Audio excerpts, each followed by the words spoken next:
Welcome, dear listener, and a very warm seasonal greeting to you, wherever you may be. You're listening to the Marple's Mind, the home of timeless mysteries, clever women, and the quiet thrill of a well-brewed deduction.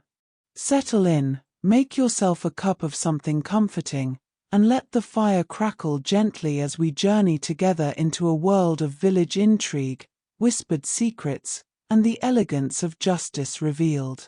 If you enjoy a finely spun tale in the tradition of Agatha Christie, do consider subscribing to the Marple's Mind, where mysteries are solved not with bluster, but with a knowing glance and a teacup in hand. Tonight's story is a festive one. A snowbound manor, a Christmas morning, and a body beneath the mistletoe. This is Murder on Christmas Morning, a Miss Marple mystery. Let us begin. Chapter 1. Death beneath the mistletoe. The snow had fallen in earnest that Christmas Eve, laying a thick white quilt across the hedgerows and rooftops of Marleigh Glen, a village so modest and self-contained it seemed stitched straight from the pages of a country almanac. Beneath a sky the colour of old silver, the chimneys puffed faint curls of smoke into the crisp December air, while oil lamps flickered behind leaded windows and the scent of nutmeg and roasting meats wafted from every kitchen. At Elmhurst Manor, the largest and oldest home in the Glen, all the trappings of a traditional English Christmas had been carefully arranged the night before, holly and ivy wound around banisters, pine garlands dressed with red ribbon draped along the mantels, and in the drawing-room, a stately tree glimmered with delicate glass baubles, the kind that had been handed down through generations and were unboxed each year with something close to reverence. The morning itself, however, began not with cheer, but with a shriek. It came at precisely 8:15, long before the rest of the household had begun to stir, when Polly, the under-housemaid, entered the drawing-room with her arms full of kindling and promptly dropped the entire bundle to the Persian rug. For there, seated rather stiffly in the wing-back chair beneath the sprig of mistletoe, the one that had been hung half-jokingly above the hearth, was the unmistakably still form of Bernard Hinchcliffe, master of the house, a man not known for joviality in life, and now even less so in death. His eyes were open, though glassy and unfocused, and one hand rested limply on the armrest, the other loosely curled around a cut crystal brandy glass untouched, though still half full. His slippers were neatly arranged, as though he had sat down quite intentionally, but there was something in the angle of his head, something unerringly final.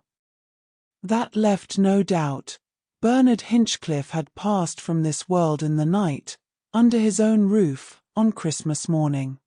By the time the family physician, old Dr. Havers, arrived breathless and with his muffler caught in the buttons of his coat, the household had descended into a kind of hushed disorder. Evelyn Hinchcliffe, the widow, stood pale and composed in the doorway, lips pressed thin. Her niece Lydia clutched a handkerchief and stared at the body as if unable to reconcile its stillness with the man who, only the evening before, had berated the cook over the stuffing. Charles Denver, an old business associate from the city and something of a surprise guest at this year's gathering, paced the length of the hall with a face like thunder. And the butler, Martin Blackwell, hovered quietly, his expression unreadable. It was into this muted chaos that Miss Judith Penrose stepped, not hurriedly, but with the calm steadiness of a woman long accustomed to the disquiet of other people's lives. In her 68th year, Miss Penrose was the sort of figure who never quite seemed to belong to any particular moment in time. Her hair, silver and neatly swept back, was often adorned with a tasteful brooch or clip that glinted in just the right light. Her speech was measured, her observations quiet but unerring. She had been invited to Elmhurst for the holiday on account of her close friendship with Evelyn, and though her presence was always gracious, it was rarely inconsequential. She said nothing upon entering the drawing-room. Instead, she stood quite still, letting her eyes absorb every detail: the open window on the far wall, just slightly ajar, the single branch of holly that had tumbled from the mantel to the floor. The faint scent of pipe smoke that lingered, oddly, despite the fact that Bernard Hinchcliffe had given up tobacco nearly a decade prior. "There's been no disturbance," Dr. Havers murmured, glancing up as he rose from his crouch beside the body. "No struggle that I can see. Heart, perhaps." "He wasn't a young man." "Nor an old one," Judith said softly, her gaze drifting to the untouched brandy. "And certainly not one to leave a drink unfinished." The doctor gave a noncommittal grunt, and Judith walked slowly to the hearth, stooping to retrieve the fallen holly. She studied it with mild interest. One leaf was torn, oddly, and replaced it on the mantel with gentle precision. "You heard no noise in the night?" she asked Evelyn later, as the two women sat together in the small morning room with steaming cups of tea before them. "None," Evelyn said. "Not a sound. He came to bed late, as he often does. I assumed he was finishing his accounts or reading the papers." She looked away for a moment, then back. "I can't pretend he was an easy man, Judith. But this, on Christmas morning—" "No, dear," Judith said kindly, setting her cup down with the faintest clink. "No one expects murder under mistletoe." The word hung in the air a moment, murder, and it was Evelyn who flinched first. "But surely not," she said quickly. "You heard Dr. Havers, no signs of violence." "And Bernard's heart wasn't the strongest, nor was it especially weak," Judith interjected gently. "I remember quite clearly he was fencing with Lydia's fiancé not 3 weeks ago at that dreadful Christmas fair. And if there's one thing Bernard could never resist, it was brandy. That he should sit before the fire with a full glass and drink none of it, well, it troubles me." Evelyn said nothing more. The police arrived later that morning, called out more by protocol than urgency. Inspector Merrick, a man of stiff collar and perpetually wind-reddened cheeks, interviewed the household with polite efficiency. But it was clear to anyone who knew the rhythms of such things, and Judith Penrose most certainly did, that he had already settled on a cause. Natural death. A gentleman of a certain age, a winter chill, an overindulgence. Neatly resolved. And yet. Judith watched as the inspector took his leave, watched how his eyes skimmed past the open window, the brandy untouched, the small circle of wax on the carpet where a candle had once dripped, as though none of it quite mattered. But it mattered to her. For in every detail, there was a whisper of something not quite right. Of a gathering that should have been warm, but had turned cold. Of a death that was too still, too staged. Outside, the snow continued to fall in delicate spirals. Somewhere in the village, a church bell chimed the quarter hour. The great hall of Elmhurst echoed with the clink of cutlery, the cautious steps of servants, and the hush that always follows the unexpected presence of death. Judith Penrose sat by the fire that night, a soft shawl draped across her shoulders, and turned over each moment in her mind. The holly, the window, the silence, the brandy, the note she had glimpsed half-burned in the hearth before it was hastily brushed away. And the curious glances passed between niece and guest, widow and butler, vicar and friend. There were secrets here, she was certain. And if there was one thing Judith Penrose had never been able to resist more than Darjeeling or Shakespeare or the scent of wild lavender on a summer's wind, it was a secret. Especially one wrapped in ribbon and snow. Especially on Christmas morning. If you've enjoyed this first chapter of Murder on Christmas Morning, and you find yourself drawn to stories of quiet intelligence, whispered intrigue, and a heroine who solves with tea rather than turmoil, then do consider subscribing to the Marple's Mind. Here, mysteries are never loud, but they are always clever. And sometimes, they begin with nothing more than a full glass of brandy, and a corpse beneath the mistletoe. Chapter 2, Snow in Marleigh Glen. By the morning following Bernard Hinchcliffe's death, the village of Marleigh Glen had awakened beneath a sky of pearl grey and pewter, the kind that promised more snow before nightfall. The frost clung stubbornly to the hedgerows, sparkling like powdered glass where the sun dared peek through the clouds, and the narrow lanes had been transformed into white ribbons winding through fields of stillness. There was something almost reverent about the hush that settled over the village that day, as though the earth itself were pausing to listen. But of course, the villagers had not. Pausing, perhaps, but not silent. The whisper of death, particularly one occurring so publicly and so seasonally inconveniently, had fluttered through Marleigh Glen faster than the post. By the time the first church bell tolled 8 o'clock, half the households had heard, and the other half were halfway to hearing. It was Polly, poor girl, eyes still as wide as teacups, who'd told the butcher's boy, and he, in turn, had passed it on to his sister at the bakehouse, who relayed it in near hysterics to Mrs. Potter from the milliner's, who of course couldn't keep it to herself while collecting her goose.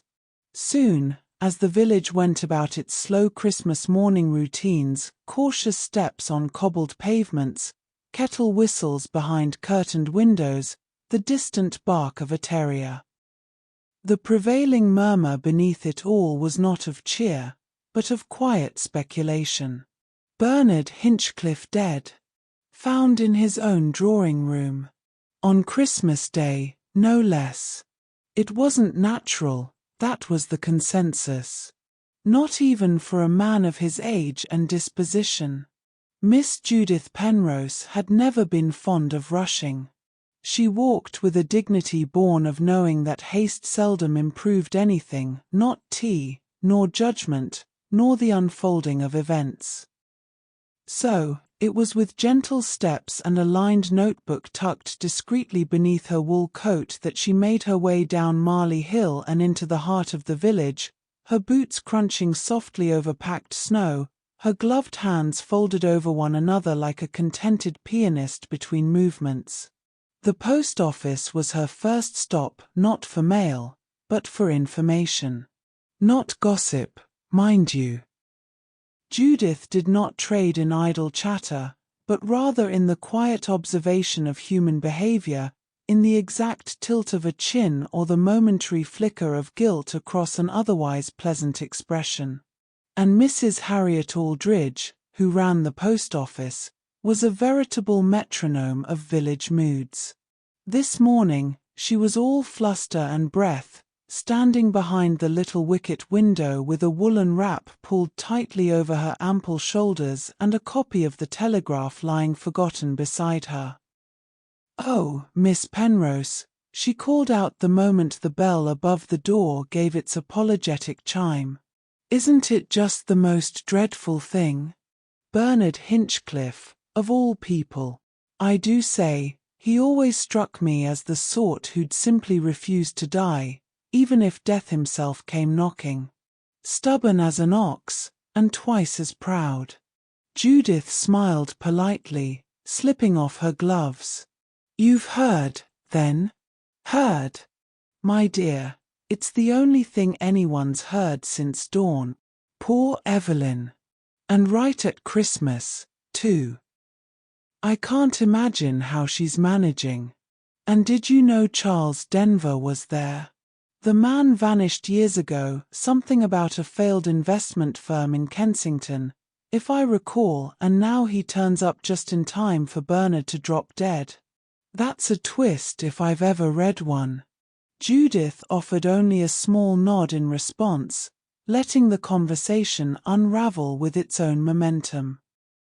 Harriet was the sort who filled silences with speculation, and silence, in Judith's experience, was the truest sieve for the useful bits of truth. Next, she stopped at the vicarage.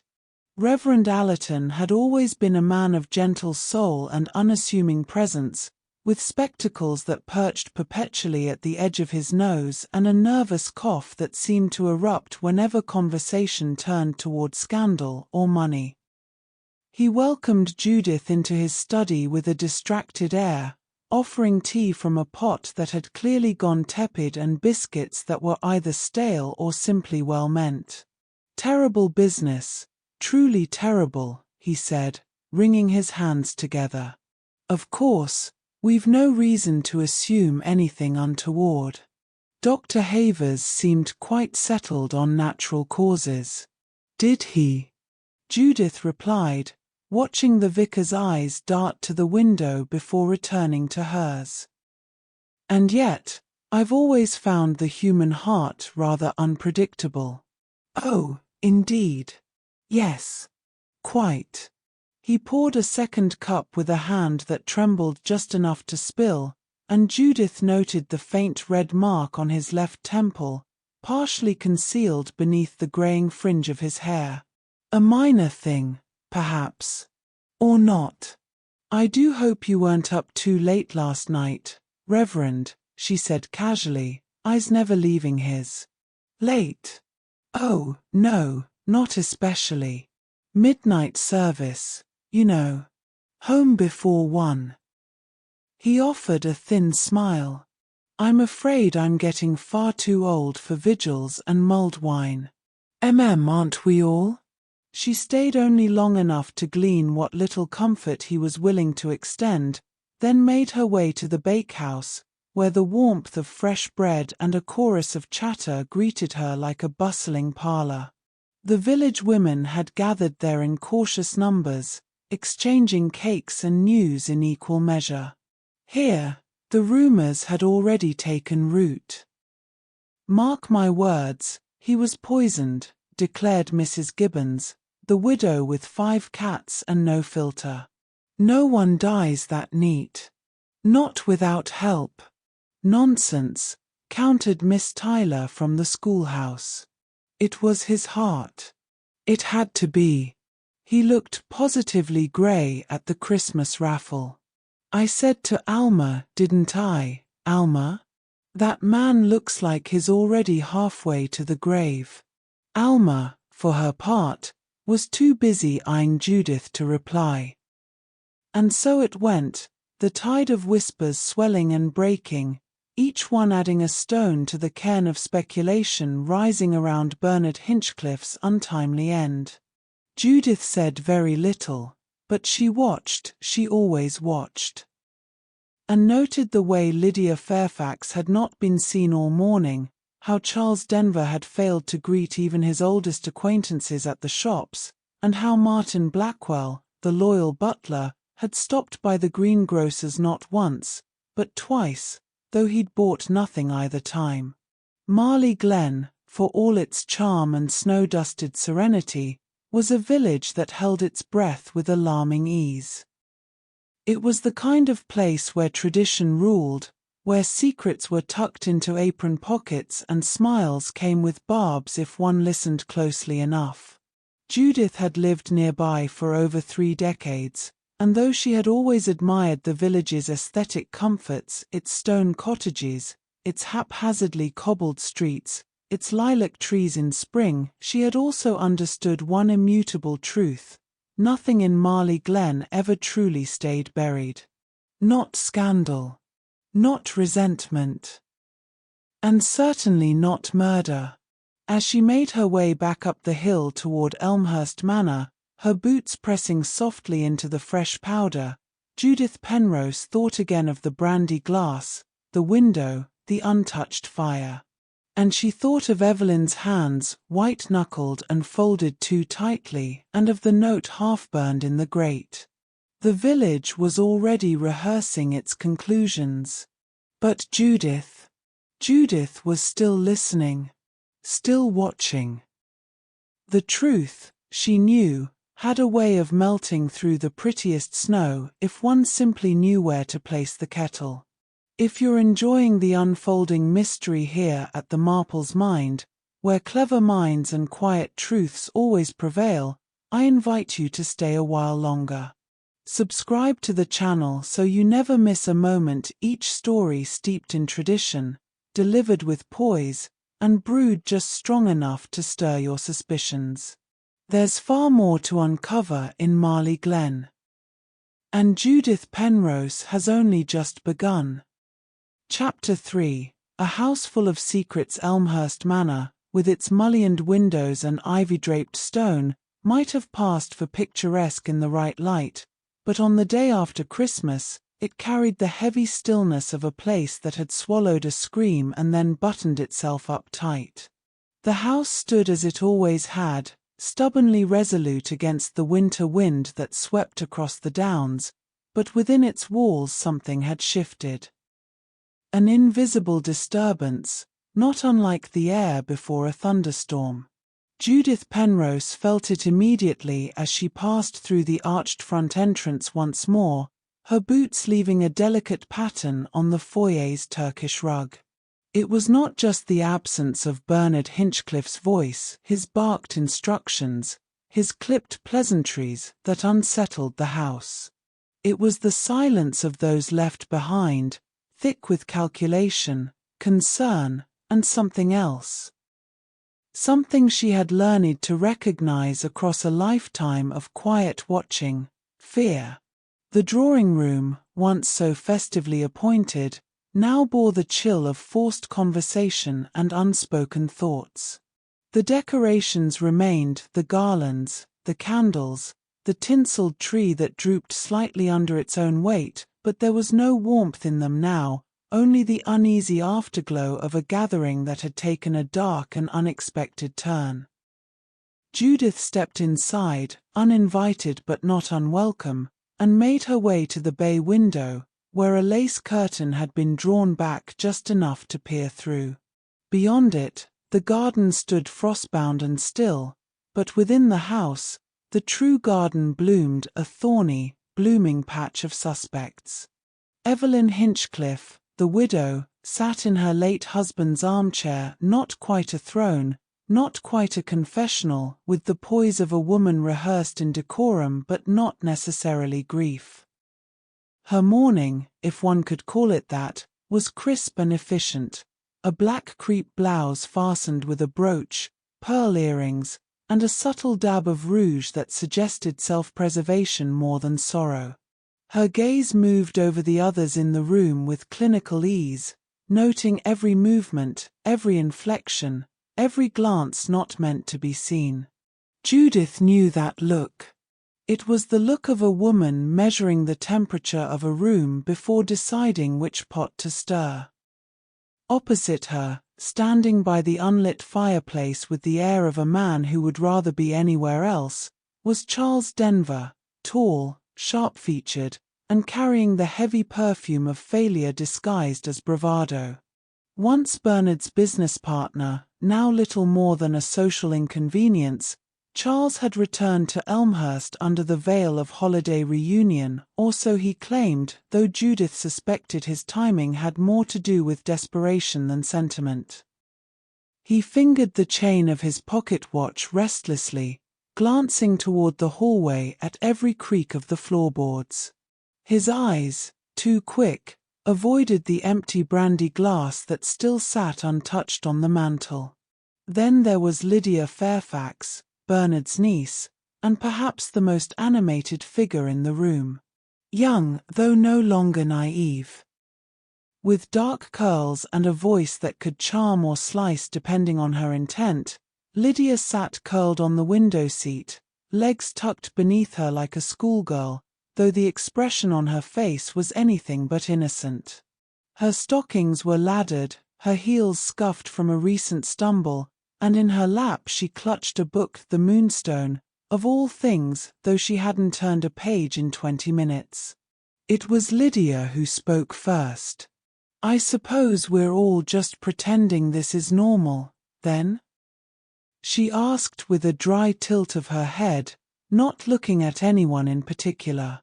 That Uncle Bernard simply decided to expire under the mistletoe like some sort of Dickensian decoration? Evelyn's gaze did not flicker. "This is neither the time nor the place for dramatics, Lydia. Isn't it?" Lydia smiled, though there was no joy in it. "Because I should think theatrics rather suited Bernard. He always did like to control the room." Judith said nothing. She let the conversation hang, like a picture slightly askew, and turned her attention to the butler, Martin Blackwell, who stood in the corner by the drinks cabinet, polishing an already spotless decanter with the quiet efficiency of a man who heard more than he ever repeated. Martin had been with the family for over 30 years, a fixture of Elmhurst almost as permanent as the grandfather clock in the hall. He was tall, angular, with thinning hair and a voice so rarely used it always came as a surprise when he did speak. Judith noted how his hands moved now, steady, practiced, yet just a touch too quickly. Nervous, perhaps. Or perhaps trying too hard not to be. "Mr. Blackwell," she said gently, and his eyes met hers at once. "You were the last to see Mr. Hinchcliffe last night, were you not?" "Yes, madam," he replied, his tone flat and deferential. "At approximately 10 minutes past midnight. I brought him his brandy and retired shortly thereafter." "And did he seem unsettled?" Martin hesitated, not for long, but enough. "He asked not to be disturbed," he said finally, "and requested that I ensure the house was secure. I locked all the doors myself." "Except for the drawing-room window?" Judith asked, voice light. Martin blinked. "That was closed, madam." "Curious," Judith murmured, eyes drifting to the fireplace once more. "I found it open this morning. Just an inch or so. A chill in the air, you see." The silence that followed was broken only by the faint clink of Lydia setting down her book. And then, from the hallway, the sound of footsteps approaching, cautious, precise, and the arrival of Reverend Allerton, looking even paler than the day before, his clerical collar slightly askew. "My apologies," he said softly, glancing around the room. I was informed you were gathering to reflect." "We're not reflecting," Lydia said flatly. "We're stewing. It's what we do best." Judith turned to the vicar with a small, understanding nod. "Thank you for coming, Reverend. I know this must be difficult." He smiled faintly, but it didn't reach his eyes. Bernard was not a warm man, he admitted, but he was a pillar. And pillars, when they fall, tend to leave quite the mess. There was a moment's pause. Then Judith's eyes narrowed ever so slightly as they flicked to the floor. Near the skirting board, just beneath the tree skirt, she spotted it. A small silver cufflink, shaped like a lion's head, its backing missing. She bent, picked it up, and held it between her fingers with mild curiosity. "Missing something, Mr. Denver?" Charles looked over, startled. "Not that I know of." But his hand twitched just once as if involuntarily checking his sleeve. Judith said nothing. She merely tucked the cufflink into her notebook, closed it with a soft snap, and looked once more around the room. There was something very wrong at Elmhurst. She could feel it in the air like the scent of burnt sugar or the echo of a door that ought to have remained closed. The people in this room were not mourning. Not truly. They were calculating, remembering, rehearsing. And one of them, she felt sure, was rehearsing a lie. Chapter 4. A Toast Before Midnight. The strangest thing, Judith Penrose often thought, was how people remembered events they wished to forget and forgot details they had no reason to lie about. It was a truth she had come to observe over many years of quiet inquiry, from missing brooches at charity luncheons to the tragic matter of poor Mr. Ames and the arsenic in his dahlia tonic. The mind, she'd found, was far less fond of accuracy than it was of self-preservation. And so it was, as she moved gently among the halls of Elmhurst Manor, that Judith began not with suspicion, but with memory, hers and theirs.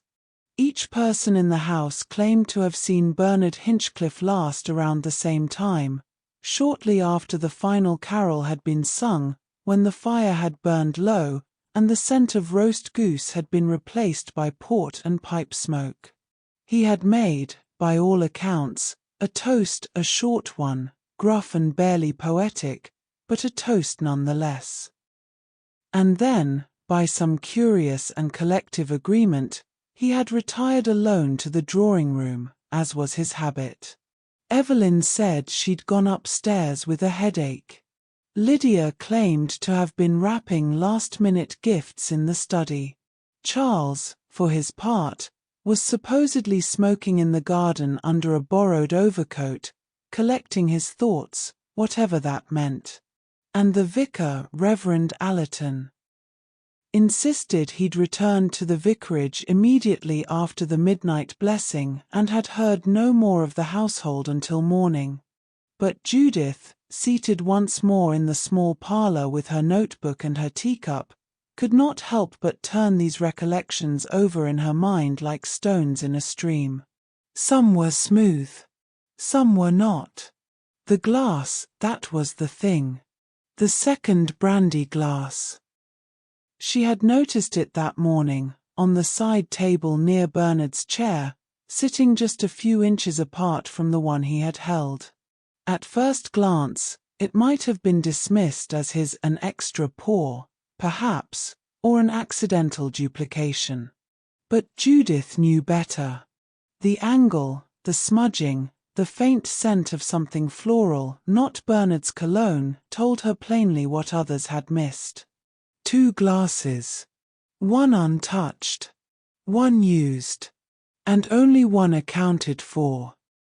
It was Evelyn who first contradicted herself, though in such a delicate, nearly imperceptible way that Judith might have overlooked it had she not been paying attention. "I left him with his brandy," Evelyn had said on the morning of the discovery. But later that day, over a light supper, she remarked, "I didn't see what he poured, I was already upstairs." Which was it? Had she lingered or fled? It was a small fracture, like a crack in porcelain. But it was enough.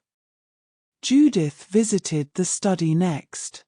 Lydia had taken up camp there, curled in an armchair beneath an old map of Surrey, looking far too innocent for someone who so clearly disapproved of innocence. "I didn't hear anything," she said again. Uncle Bernard slammed the door when he went into the drawing-room.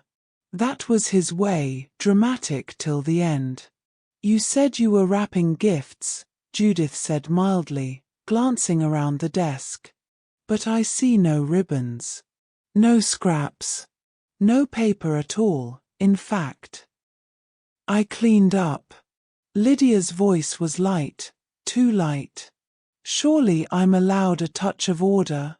"Of course," Judith murmured, letting her gaze rest momentarily on a corner of the room where a half-burnt wax taper still sat in a brass holder, its stubby wick recently trimmed. "And was it cold, in here?" Lydia frowned. "Cold? The study. Last night. Oh." She hesitated, Just slightly. A bit, I suppose. I lit a fire. But Judith had already felt the hearthstone when she entered, stone cold. No ash. No scent of smoke. From the study, she moved to the terrace, where Charles Denver stood in a thick wool coat, staring out across the frost-bitten lawn as if he expected it to answer for something. He acknowledged Judith with a vague nod, eyes still on the horizon. "It's never easy," he muttered. "Death, I mean. Even when you think you're ready for it." "You were close with Bernard once," Judith said gently. Charles gave a brittle laugh. "Business partners aren't friends, Miss Penrose. Not when money's involved." We disagreed. He made sure everyone knew it. "And yet you came." I owed him that much. Judith looked down. Near the stone balustrade was a faint scuff mark, recent, judging by the texture. A heel, most likely, not boot tread. Feminine. And yet Evelyn had said she went straight upstairs. And Lydia claimed to be in the study. Curious. Later, in the kitchen, Judith asked Martin Blackwell about the drinks. Mr. Hinchcliffe requested a brandy before retiring, he said crisply, as he did most evenings. I poured it and left it with him. Just the one? He paused. Yes, madam. And no one else was served?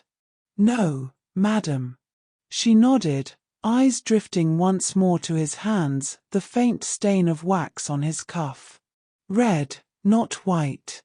The same shade, in fact, as the candle stubs she'd seen in the study. By the time Judith reached the vicarage that evening, the light was dimming and the snow had begun to fall again in thin, quiet flurries. Reverend Allerton answered the door with a startled look and invited her into his book-lined study, where a fire had been set but not lit. She made a point of noticing that. You said you left the manor after the service, she began. I did. You didn't stop to speak to Bernard privately? No last Christmas blessing? The vicar looked genuinely troubled. No. I thought about it, but the hour was late. I had a sermon to prepare. Judith nodded. She glanced toward the fireplace, where a ribbon of scorched paper curled beneath the grate. Of course. And yet someone mentioned they saw your lantern near the hedge line after one. Allerton paled slightly. I sometimes walk to clear my head. It's harmless. Of course, Judith repeated, voice calm. But there it was. Another inconsistency. Another foot wrong on the ice. That night, Judith sat in her room at Elmhurst, the notebook open beside her, and listed what she had. A man dead. A second glass. A room too tidy. Too many memories that didn't align.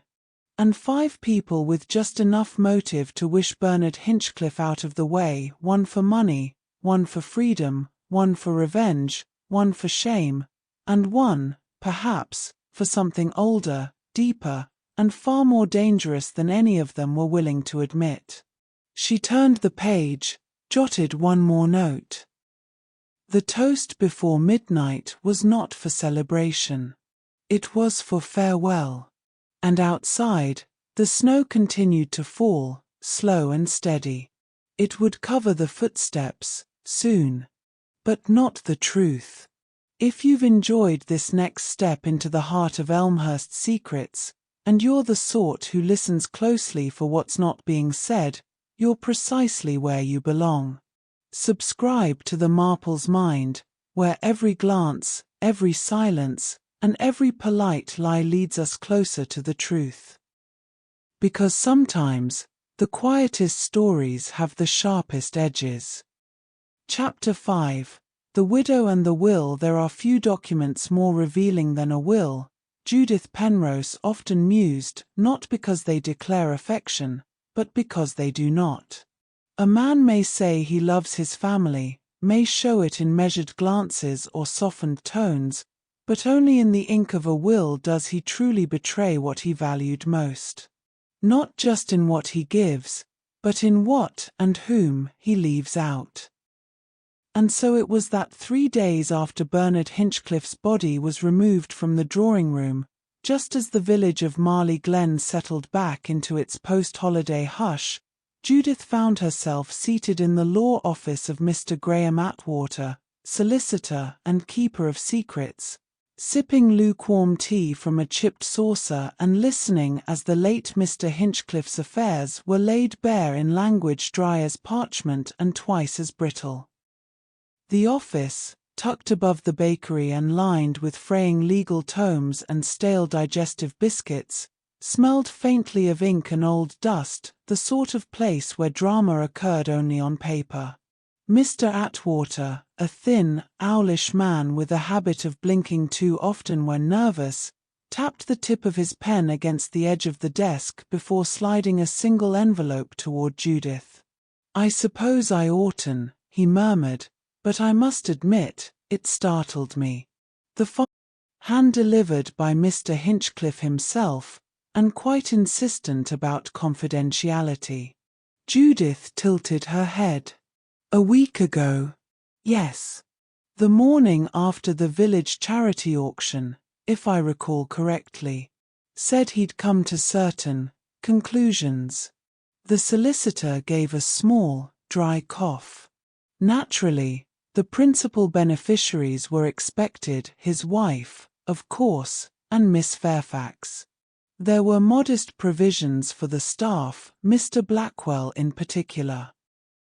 But what raised an eyebrow, Miss Penrose, was the clause marked personal remainder of estate. He reached for a second sheet of paper, unfolded it slowly, and read aloud, "To be transferred in full to the person known to me, in confidence, as recipient A, whose name and particulars are sealed herein." He paused. The clause was attached to a sealed envelope, unsigned on the exterior, save for Bernard's monogram. "And where is this envelope now?" Judith asked quietly. "Destroyed," Atwater replied, almost apologetically. "It was delivered, as per instruction, upon confirmation of death." "To whom?" "That," the solicitor said with a small shrug, "remains unknown. It was couriered anonymously. The firm was paid in advance. No further details given."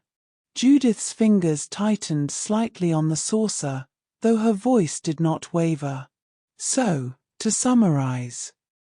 Bernard Hinchcliffe altered his will only days before his death, removed considerable inheritance from those within his household, and redirected it to an unknown party." "Essentially, yes."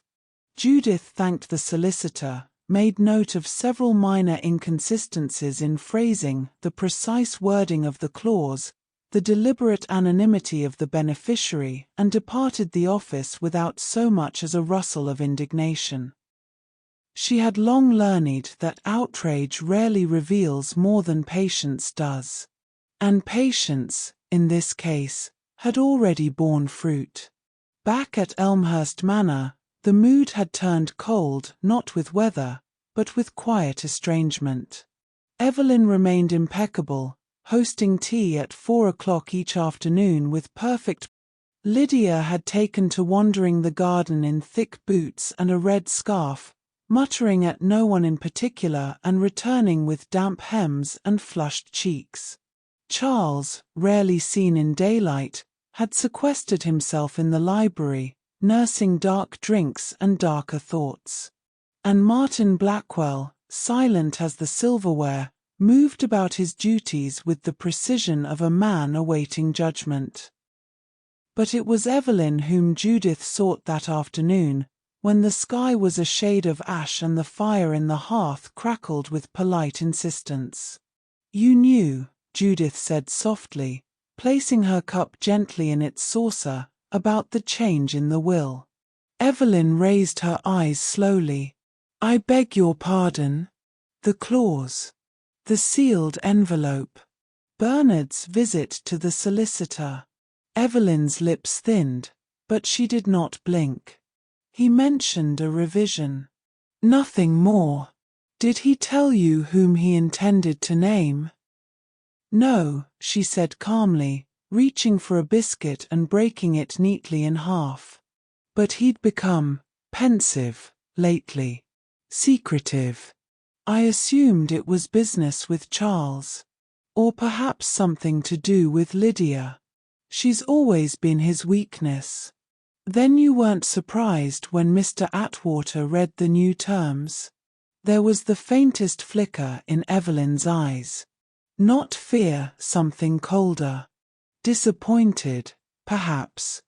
But not surprised. Judith nodded, let the silence settle. Then, after a long pause, she said, there was something in the fireplace this morning. In the drawing room.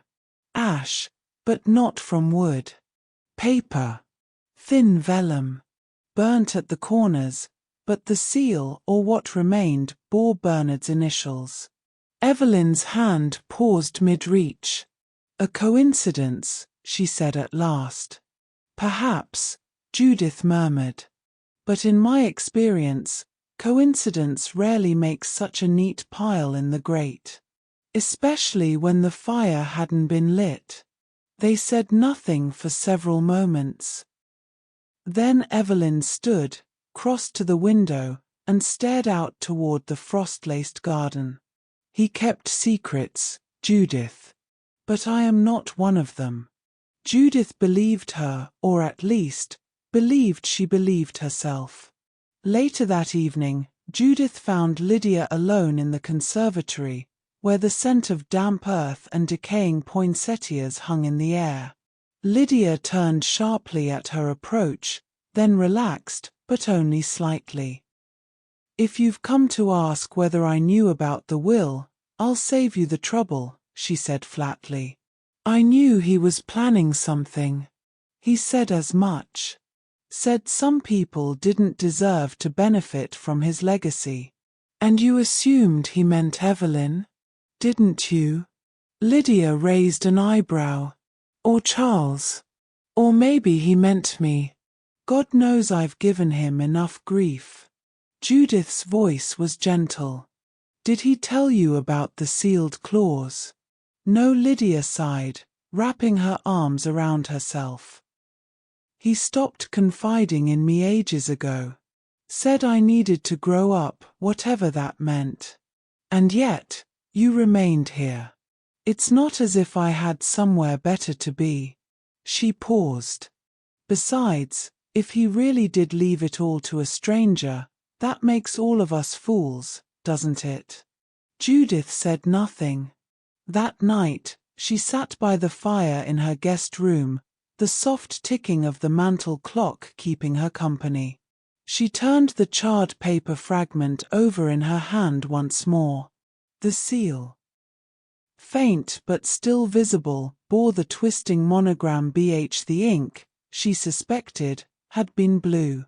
Chapter 6. A bruise on the bells of St. Mildred's had not rung that morning. It was a detail most in the village might have overlooked, a small silence in the soundscape of Marleigh Glen, which otherwise echoed gently with the usual post-Christmas rhythms, the scraping of boots on icy stone, the gentle murmur of kettles, the occasional bark of a restless spaniel. But to Judith Penrose, the absence of the bells was a louder proclamation than their ringing would have been. For in a place as settled and ritual-bound as the Glen, deviation from the expected was seldom accidental. Bells tolled at 8. Always had. Even in snow. She noticed it first while standing at the window of the morning room, stirring her tea absently as the world outside was blanketed anew by a fresh layer of powder-soft snow. No chime. No clang. No sonorous swell rising above the hedgerows. Only silence. And silence, as she well knew, was never empty. It was full of possibility. The answer came not 2 hours later, as the doors of Elmhurst flung open to reveal a breathless young constable named Arnold Pike, cheeks red with cold and uniform damp at the cuffs. "Miss Penrose," he said, slightly startled to find her in the vestibule with her gloves already on, "you may want to come down to the church. It's the vicar, Reverend Allerton. Something's happened." Judith needed no further prompt. The path to the church was a winding one, a narrow lane of pressed snow that led between the hedges and across the small bridge where mist collected in the early hours. She walked swiftly, without the affectation of hurry, though inside her thoughts were beginning to thread themselves into questions faster than she could sort them. The church itself stood as it always had, patient, stone-built, flanked by bare yew trees and resting graves whose names had long since faded. But this morning, its tower looked somehow more foreboding. As she approached, Judith could hear the dull murmur of concerned voices inside. One belonged to Dr. Havers. Another, raspier, faint with pain, was unmistakably the vicar's. They found him slumped at the base of the bell tower, propped against the cold wall with a woolen blanket draped around his shoulders and a faint, purplish bruise blooming across his left temple. His glasses were broken, one lens cracked like a spider's web, and his cassock was dusted with bits of mortar and frost. He looked up as Judith entered, offering a weak but genuine smile. "Miss Penrose," he croaked. "Do forgive the dramatics." "Good heavens, Peter," she said, kneeling gently beside him, "what happened?" Dr. Havers interjected gruffly, wrapping a bandage over the vicar's hand. "That's what we're trying to piece together. He was found not 10 minutes ago by young Henry Thomas, the organist's nephew. Went to ring the bells, found the door to the tower ajar and the Reverend here, unconscious." "Not unconscious," Allerton corrected softly. "Dazed." "Same difference to my mind," Havers muttered. Judith turned to the vicar. "Do you remember how you came to be here?" He closed his eyes briefly, as though reaching for something just out of memory's grasp. "I remember. Sounds. Steps behind me. A rush of wind. I went to check the bell mechanism. There was something odd with the rope the night before, frayed. And then, I don't know, a sharp pain. The bells didn't ring. I never pulled them. Did you see who it was?" "No. Just a shadow. Moving quickly." Judith nodded slowly. She had already glanced at the floor, noticed the disturbed dust, the faint smear of something darker where the vicar's head had struck the stone. But more than that, she saw the marks on the door. Fresh scrapes, as though it had been opened with force. Not broken, but pried. Expertly, quietly. Outside, she found Henry Thomas still waiting, wringing his wool cap in nervous hands. "It weren't right, miss," he said, voice low. "I got here just after sunrise. Door was open. It's never open. And I swear I saw someone crossing the churchyard. A figure. Long coat. Quick steps. Too quick for morning frost. Which way did they go? Back toward the manor. Or maybe the vicarage. Hard to say, miss. The snow's covered any print now." Judith nodded. She wasn't surprised. The timing was too convenient. And the fact that the vicar, already a man of delicate disposition, had been lured or chased into the bell tower only deepened her unease. She returned to Elmhurst with a weight upon her that even a fresh cup of tea could not displace. Something was shifting. What had begun as the suspicious death of a difficult man had now bloomed into something more sinister. A second act, perhaps. Or an attempt to silence a man who might have known too much. She found Charles Denver in the library, thumbing through a volume of Shakespeare he clearly wasn't reading. His posture was too stiff, his eyes too quick to glance toward her and then away again. "You heard about the vicar?" she asked. "I did. Strange, don't you think? A man injured in the church tower. The bells never rung. Accidents happen, Miss Penrose." "Do they?" She smiled faintly. "Or do they sometimes appear that way, when it suits?" He said nothing. Judith moved to the fireplace, where the embers had not yet been stirred. On the mantel was a pocket knife old, with a worn stag-horn handle. She lifted it gently, turning it in her hand. One side of the blade bore the faintest trace of wax. "Your knife, Mr. Denver?" He shrugged. "Could be. I've had it for years. Used it to fix a bell rope recently? Not that I recall." Judith replaced the knife. She made no accusation. She never did. The rest of the day passed with the kind of quiet only English countryside houses know, a hush drawn out by wind, punctuated by teacups and rustling paper. But beneath it all was a tension like pulled wire. Reverend Allerton lay resting under the care of Dr. Havers, still dazed. The church was cordoned off.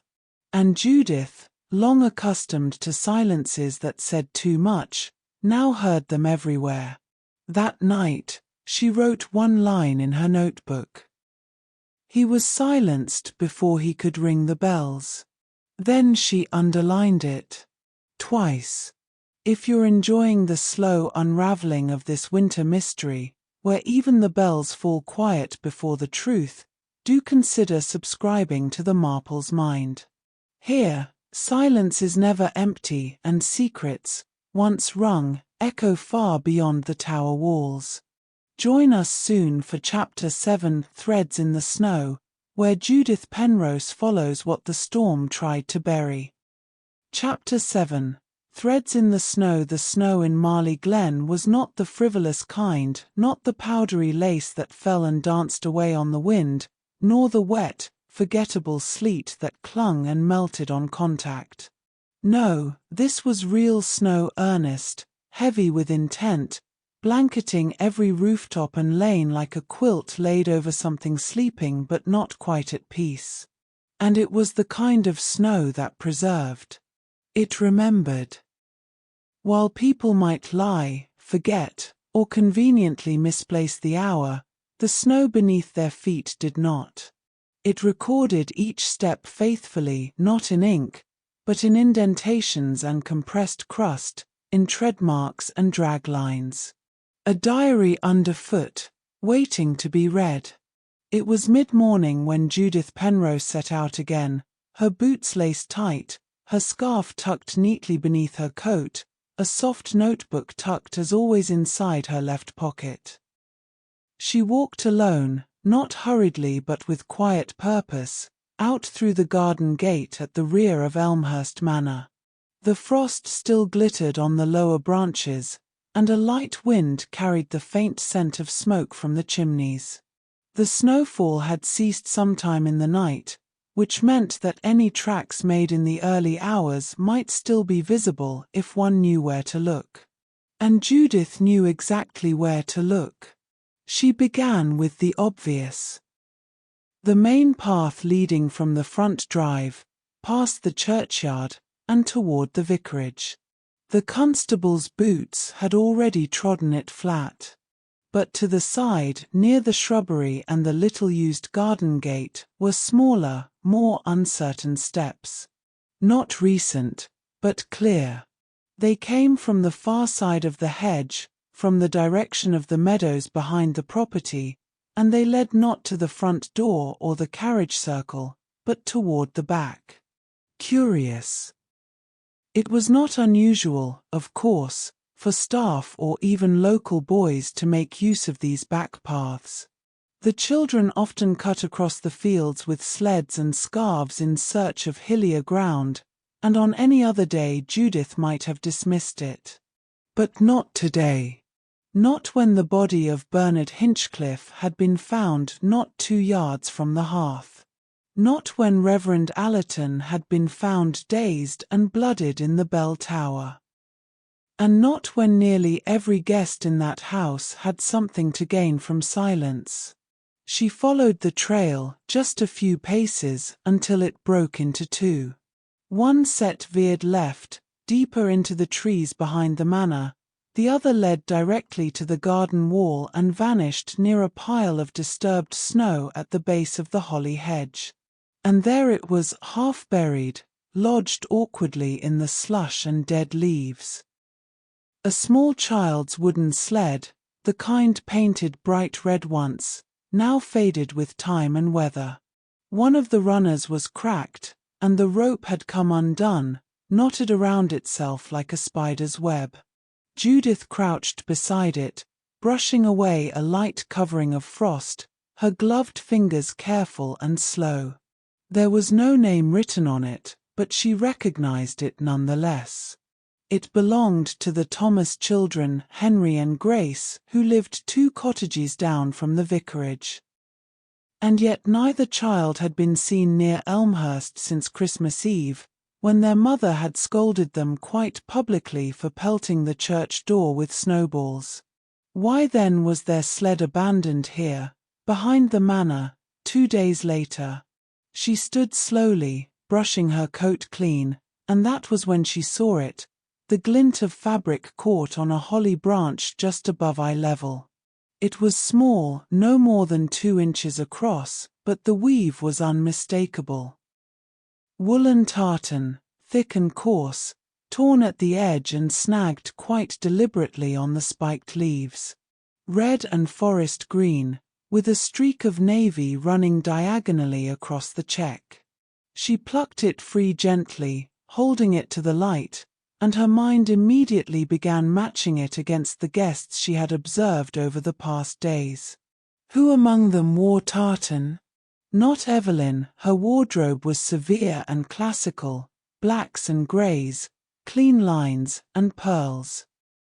Not Charles, whose overcoat was solid camel, a gift from someone long since irrelevant. Not Lydia, no, her style was deliberately mismatched, youthful and jarring.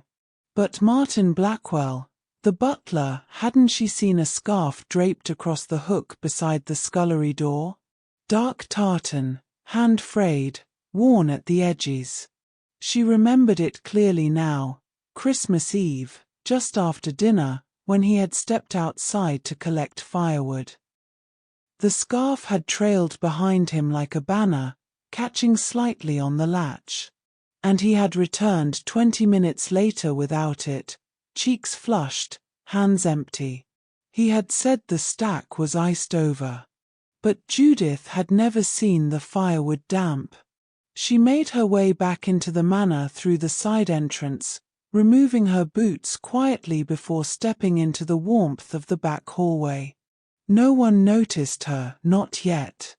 And she preferred it that way. Her next stop was the laundry room, where linens were left to dry over wooden racks, and where the household's less important garments were sometimes forgotten. The scarf was there, folded neatly on a bench beneath the window. A tartan match. The end was clean, but one corner bore a fresh tear, its weave unraveled just enough to suggest force. She took no souvenirs. She took only the knowledge. Over lunch, conversation at Elmhurst was restrained but persistent. The villagers had begun speculating openly now, with a few whispers even suggesting the police had missed something vital. Evelyn said little, only nodding when spoken to. Lydia appeared restless, barely touching her plate. And Martin, the ever-watchful butler, moved with polished efficiency, never meeting Judith's eye. She watched him carefully. "Mr. Blackwell," she said softly as he poured her tea, "I wonder if you could tell me who might have opened the garden gate on Christmas Eve."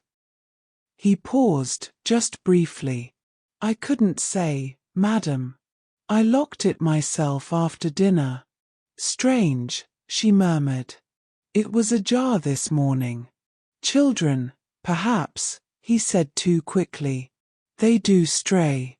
"Indeed," Judith replied, stirring her tea slowly. "Although one wonders what a child might be doing behind the manor with a torn scarf and no sled." He didn't answer. Nor did she press. That evening, Judith sat by the window in the small library, notebook open, a fire crackling quietly nearby. Outside, the snow had begun to fall again, gently erasing the day's disturbances with each flake. But her mind clung to the tracks, to the broken line leading back to the house, to the bruised vicar, to the anonymous heir, and now to a piece of cloth that did not want to be found. There were patterns in all of it, like a quilt turned over in the wrong light. Not quite clear yet, but coming. Each thread in the snow led closer to the center, and she knew. As surely as she knew the difference between English breakfast and Darjeeling by scent alone, that one of them had made a mistake. And she was the one who'd found it. Chapter 8. The secret visitor. By the time the letter surfaced, the storm outside had turned the village of Marleigh Glen into something close to a snow globe, its cottages tucked beneath snowy caps, its hedgerows dressed in white, and its lanes muffled under thick blankets of frost. But inside Elmhurst Manor, the chill was not just seasonal. It ran along the walls like an unseen draught, curling beneath doors, settling beneath the skin of every soul who remained. Judith Penrose felt it clearly now, the hush that came not from respect, but from anticipation. Martin Blackwell had found it folded among circulars, its envelope yellowed slightly, the address written in a heavy, deliberate hand, Mr. Bernard Hinchcliffe, Elmhurst Manor, Marleigh Glen. No return name. No postage mark. Just that name, inked with quiet menace. Judith happened upon it not by design, but by habit, a walk through the foyer, a glance to the sideboard, a momentary pause as Blackwell sorted the mail into a tidy pile. And then, the flicker. A sudden stiffening of his shoulders, the way his fingers hesitated just a breath too long over one envelope. "Something interesting?" she asked lightly. "Just a stray," he replied, too quickly. "No longer relevant." Judith stepped closer. "May I see it?" He hesitated, then handed it over, eyes carefully blank. She turned it over in her hands, no wax seal, but the envelope was thick, heavier than usual. She opened it with quiet precision and unfolded the contents. Inside, a single page. No signature. Only a message, typed in block letters. "You know what you did. If the others find out, everything unravels. Make it right or I will." Judith read it twice, then a third time, noting the faint watermark on the paper, the uneven strike of the typewriter keys, as though the machine were old, neglected. She said nothing at first, only raised her eyes to Blackwell's. "This was delivered today." "It must have been," he said. "I didn't see who brought it." She nodded and folded it carefully, slipping it into her notebook.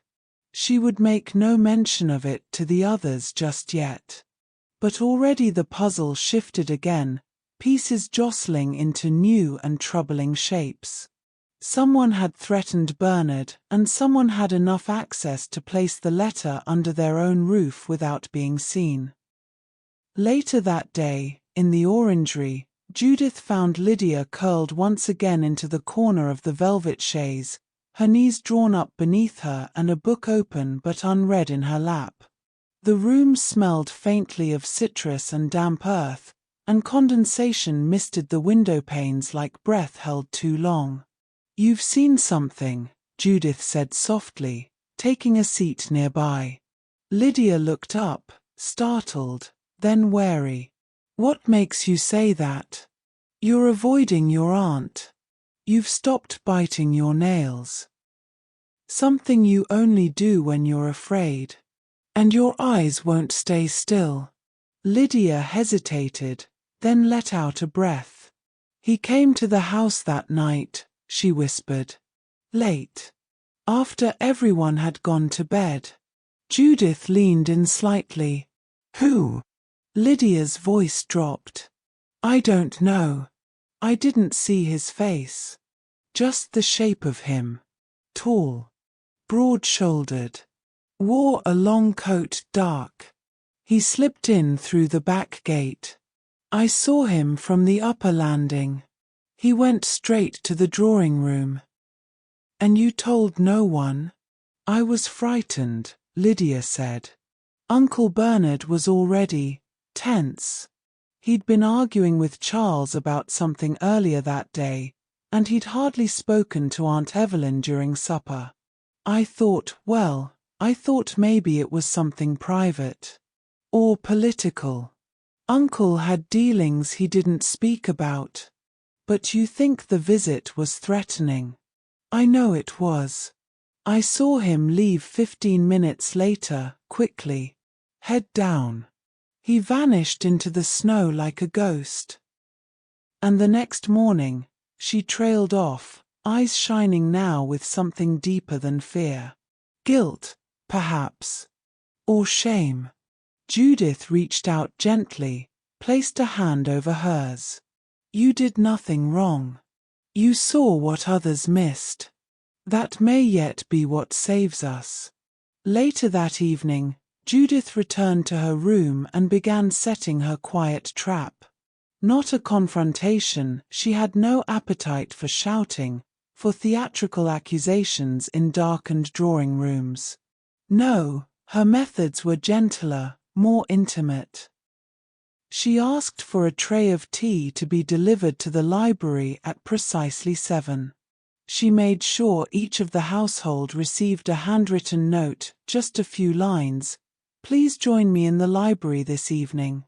A few thoughts to share before we speak with the inspector again." Signed only with her name. And then she waited. They arrived in pairs, then one by one. Evelyn, composed but pale. Charles, irritable. Lydia, hesitant but watchful. And Blackwell, his eyes flicking to the corners of the room, as though checking for exits. They took their places near the hearth, and Judith poured the tea herself. She said nothing of the letter. Not at first. Instead, she began with questions, simple ones. Where each person had been between 11 and midnight. Who had seen whom. Whether they remembered the scent of pipe smoke or the placement of the second brandy glass. It was not the answers that interested her, but the silences between them. The slight lift of a brow. The tapping of a heel. The clink of a spoon against porcelain. And then, as the fire crackled and snow fell steadily outside the windows, she read the letter aloud. Slowly. Without comment. The room froze. Evelyn's teacup remained suspended in mid-air. Charles swore under his breath. Blackwell cleared his throat, but said nothing. Judith folded the letter again and tucked it into her lap. Someone was afraid Bernard would expose something. Perhaps about the will. Perhaps about something older. Either way, someone wanted to ensure his silence. She let the silence grow. I suspect, she continued softly, that Bernard knew exactly who it was. And I suspect that person knows I do, too. And then she rose. I've said enough for tonight. But the truth, she added, has a way of rising, even through snow. If you're drawn to stories where truths flicker behind teacups and justice arrives not with a bang, but with a whisper, do consider subscribing to the Marple's Mind. Because here, every word matters. Every glance is loaded. And the next chapter always carries the scent of something unexpected. Join us for Chapter 9, A Gathering by Candlelight, where the puzzle begins to complete itself, whether the guilty are ready or not. Chapter 9, A Gathering by Candlelight. The drawing room at Elmhurst Manor had never looked quite so theatrical as it did that night. The snow still whispered softly at the windows, muffling the outside world in its gentle hush, while within, the fire in the great hearth cast long, flickering shadows across the damask wallpaper and gleamed against the polished silver of the tea service. Only candles lit the room now, 6 tall tapers, evenly spaced along the mantel and sideboards. Their flames quivering slightly in the rising tension that hung, invisible but palpable, in the air. They came just as Judith had requested, not out of obedience, but out of necessity. Each had seen the letter. Each had heard her voice, cool and unwavering, as she read aloud the anonymous threat that Bernard Hinchcliffe had received in the days before his death. And each had known, in the privacy of their own conscience, that time had begun to close in. The truth, once teased gently from the shadows, was now beginning to take form. Evelyn entered first, clad in a sharply tailored black dress that shimmered only faintly in the candlelight. Her face was unreadable, her movements precise. Lydia followed, her arms folded tightly across her chest, her eyes darting around the room as though seeking a place to hide. Charles Denver, hands deep in his coat pockets, looked tired, not physically, but in the soul. And he barely acknowledged the others as he took his seat. Reverend Allerton arrived last, pale from his ordeal in the bell tower, his bruised temple a purple badge beneath his grey hair. Only Martin Blackwell remained standing, posted near the fireplace like a guard or a man awaiting judgment. Judith Penrose, calm and composed, stood at the head of the room. There was no lectern, no stage, and yet the stillness around her gave the impression of solemn authority. She glanced at each of them in turn, then began. "Thank you all for coming," she said softly, her voice as steady as ever. "I've asked you here not out of curiosity, but out of duty. Something dreadful happened here on Christmas morning, something we've tried, each in our own way, to reconcile or explain. But the truth," she said, pausing just briefly, "is that Bernard Hinchcliffe did not die of natural causes. He was murdered." No one spoke. The only sound was the slight shifting of Lydia in her chair. "I suspected as much from the moment I saw the untouched brandy glass," Judith continued. "Bernard was many things, but he was not a man to waste good liquor, especially not on Christmas Eve. More importantly, there were 2 glasses in the room. One held. One left as if its intended recipient never drank. And yet no one, not a single one of you, has claimed to have shared a drink with him that night." Charles stirred. "Are you accusing?" "I'm not accusing yet, Mr. Denver. I'm recounting facts. Quiet ones, perhaps, but facts all the same." She moved slowly toward the hearth, the candlelight catching faint silver in her hair. "There's a reason the police didn't pursue the matter. No obvious signs of trauma. A locked house. No forced entry. But that's only because they weren't looking for what wasn't there. I was. Her eyes moved to Evelyn. You said you retired early with a headache. But the fireplace in your bedroom was cold that morning. The sheets on your bed were smooth. And the boots left outside your door were dry, though snow fell all night. Evelyn said nothing. She didn't need to. Lydia claimed to be wrapping gifts, Judith went on, but the study showed no signs of it, not even a scrap of ribbon. And as for Mr. Denver, well, she turned to him slowly, you said you took a walk to collect your thoughts. And yet your footprints didn't lead to the garden, but to the bell tower. The same bell tower where Reverend Allerton was found injured the next morning. The vicar stiffened slightly. You think Charles attacked me? No, Judith said. I think he found you. I think he followed you, perhaps intending to speak, to warn. But someone else had already been there. She opened her notebook and withdrew the letter, the anonymous threat Bernard had received. She held it up, letting the candlelight illuminate its words. This was the beginning. Someone in this house feared exposure. And Bernard, for all his faults, had begun to piece something together.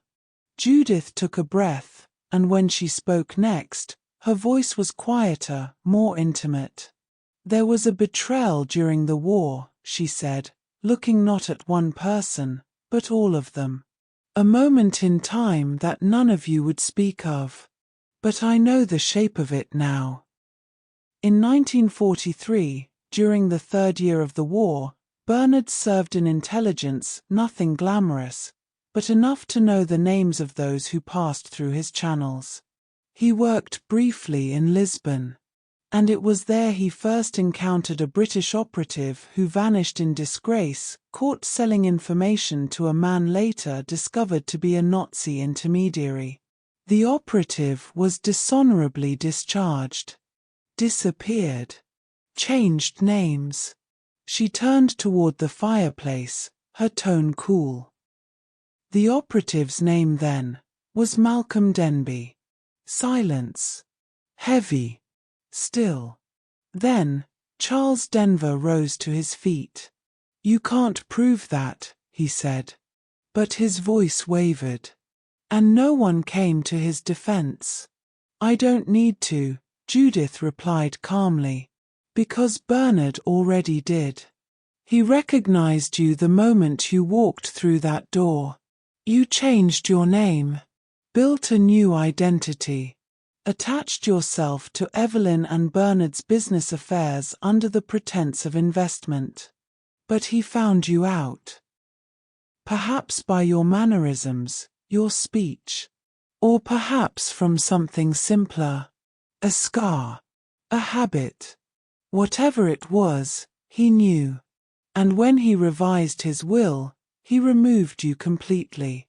She stepped toward him now. You followed him into the drawing room that night. You meant to confront him. To threaten.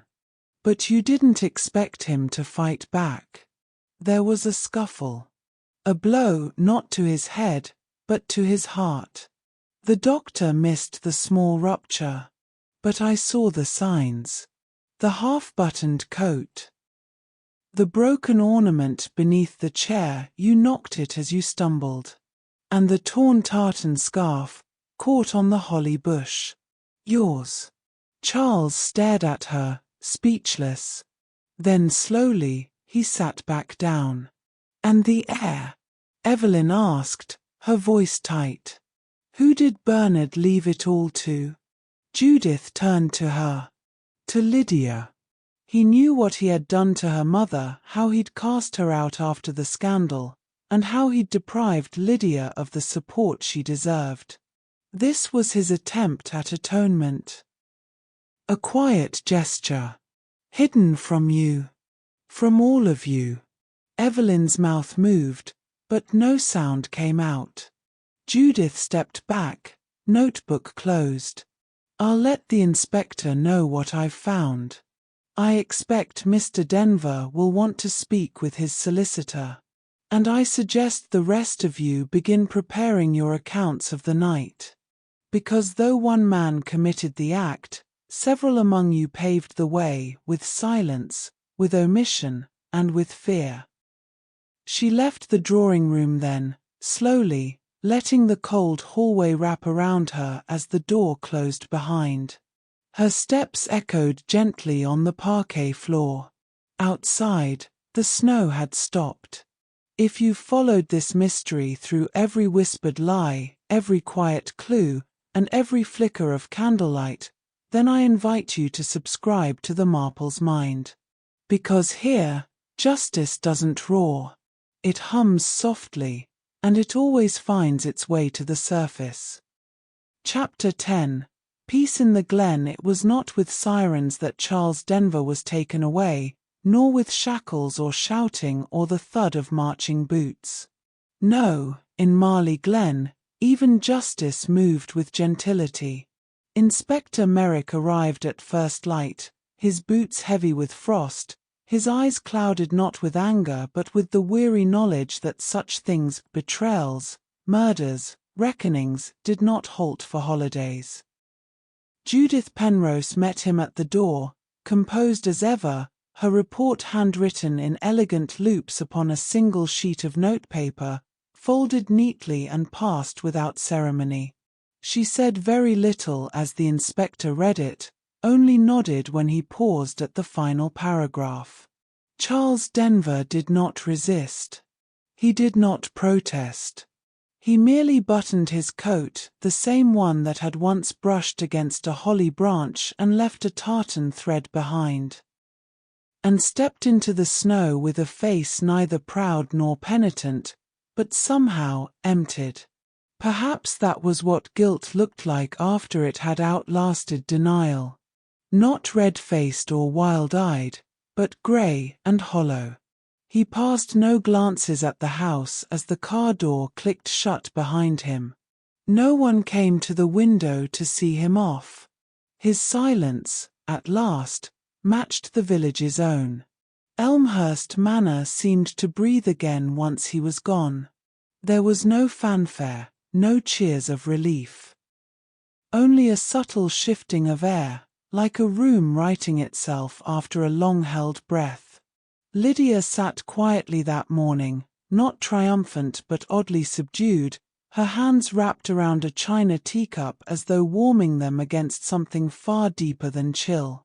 Evelyn wandered the halls with a distracted grace, touching the corners of picture frames, straightening cushions, standing in doorways as if seeing the rooms for the first time in years.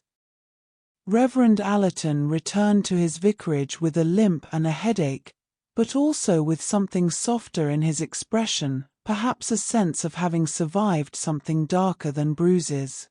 Martin Blackwell resumed his duties with quiet dignity, never once speaking of the night he likely suspected more than he ever confessed. And Judith Penrose? She returned to her cottage, her room scented faintly of lavender and wood smoke, and resumed the slow, deliberate rhythm of her daily life, as though no murder had ever touched her doorstep, and yet, of course, knowing that it had. The snow had softened again by the end of that week, turning from the crisp white of Christmas morning into a gentle slush that painted the village in shades of cream and grey. Icicles still clung to the eaves, but the sun now hung a little longer in the sky, casting pale gold light through the bare limbs of the orchard. Children returned to their games, sleds careened once more down shallow hills, and the bells of St. Mildred's rang again, a note or two off at first, as though shy to resume their song, but quickly blooming into their usual sonorous warmth. Life, as it always does, resumed its rhythm. It was in the rose garden behind her cottage that Judith found her stillest peace. Though the roses themselves slept beneath frost-covered soil, their thorny branches bare and brittle, There was a strange beauty to the silence there, a sense that things might grow again, not because they had never suffered, but because they had endured. She took her tea beneath the trellis, wrapped in a thick shawl, the steam rising from the delicate bone china cup as the wind stirred the hedges gently behind her. The village was quiet that morning, still yawning into the new year, and she was grateful for it. She thought of Bernard Hinchcliffe, a man difficult to mourn, and yet, in the end, mourned nonetheless. Not for his warmth, but for his complications, his failings. His quiet attempt at redemption, too little and too late, perhaps, but a gesture all the same. She thought, too, of Charles, or rather, Malcolm Denby, and how war, that great fracture in the human spirit, had marked some men forever. Not with scars one could see, but with wounds that festered in character. He had tried to escape his past by changing his name, his story, his circle of influence. But the past, Judith knew, was far more patient than people realized. It waited. It watched. And sometimes, it struck not with fury, but with quiet inevitability. She took a slow sip of tea and watched as a robin landed on the edge of her frost-dusted watering can, its small, brilliant eye blinking against the light. Nature, she thought, had its own way of restoring balance, not loudly, but persistently. Not with punishment, but with rhythm. The snow would melt. The roses would bloom again. And someone, somewhere, would tell a story that seemed ordinary, only to discover the extraordinary tucked within it like a folded note between pages. Perhaps that was what she loved most about mysteries, not the crime, not the chase, but the way in which truth revealed itself through the smallest details. A misplaced cufflink. A glass left untouched. A letter slipped between gas bills. And above all, the silences. For it was not in shadows where evil hid, no, shadows were expected.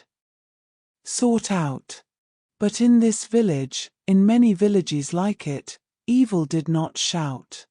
It settled into the polite pause between greetings. The overly warm laugh. The glance too quickly averted. Judith smiled faintly, setting her cup down with gentle precision. It is not in shadows where evil hides, she murmured aloud, her voice barely louder than the breeze. But in the polite silence between friends, and she let the words settle around her, not as a warning, but as a knowing. The sort one carries with age, like a locket around the neck or a prayer half said each morning. There would be more stories. More puzzles. But for now, peace had returned to Marleigh Glen, and she, Judith Penrose, would return to her crosswords, her tea, and her walks through the high street, eyes gently narrowed, ears always open.